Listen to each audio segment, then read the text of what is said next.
Tu crois vraiment, Jacques, que c'est un livre pour ce petit? Il n'a que 14 ans. Mathieu Tournery et sa famille sont assis à table sous la tonnelle de la villa qu'ils louent chaque année à Fouras, une station balnéaire, début de siècle, pour petits bourgeois devant le front popu. C'est sa grand-mère Esther qui interroge son père en décortiquant des crevettes roses. Nul ne les décortique comme elle, avec une pareille dextérité. Huguenote, veuve de guerre et mélomane, la grand-mère Esther ne plaisante pas avec la morale, mais sa nature généreuse tempère l'austérité de sa foi minoritaire. Qui plus est, elle passe tout à son petit-fils qu'elle adore, mais dont la rébellion permanente ne manque pas de la surprendre. Ruinée par l'emprunt russe, humiliée par sa nouvelle condition et seule dans la vie, elle avait fait de son fils Jacques, le père de Mathieu, un honnête comptable servant scrupuleusement les intérêts de ses cousins, gros négociants en cognac, des intérêts auxquels pourtant, en parent pauvre, il n'était guère associé.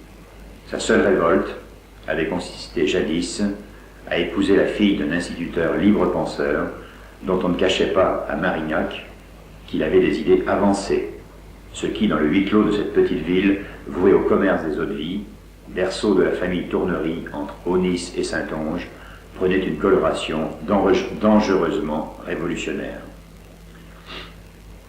Le livre, dont le contenu semble inquiéter la grand-mère Esther, n'est autre que La rage de vivre, l'autobiographie du musicien de jazz Milton Mesmezro, petit délinquant de Chicago, élevé au rang de héros culturel.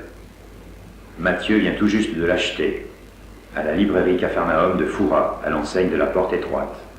Une sorte de couloir sombre où s'entassent des ouvrages de toute provenance et de toute nature, mi-solde, mi-occasion, dont les strates incertaines renferment les plus attirants mystères. Le titre, en lettres jaunes sur fond noir, a retenti immédiatement en Mathieu comme un appel. Une phrase imprimée sur la jaquette a fini de le convaincre. Je voudrais que des millions d'hommes lisent ce livre et reçoivent le message qu'il porte. Signé Henry Miller. Sans avoir encore lu le moindre tropique, Mathieu n'ignore pas la réputation de l'oncle d'Amérique déguisé en grand pornographe. Et cela a suffi à le mettre en confiance.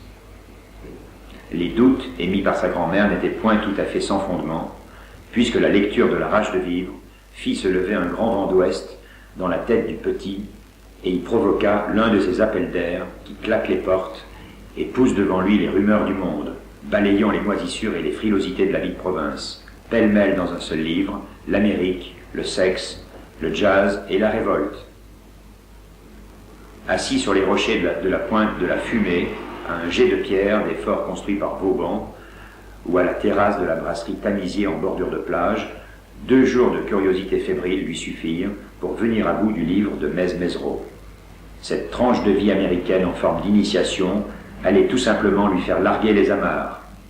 Cap, désormais, sur l'Atlantique Nord. Il y avait une terre promise, une terre des ancêtres, qui scintillait là-bas, de l'autre côté de l'Atlantique,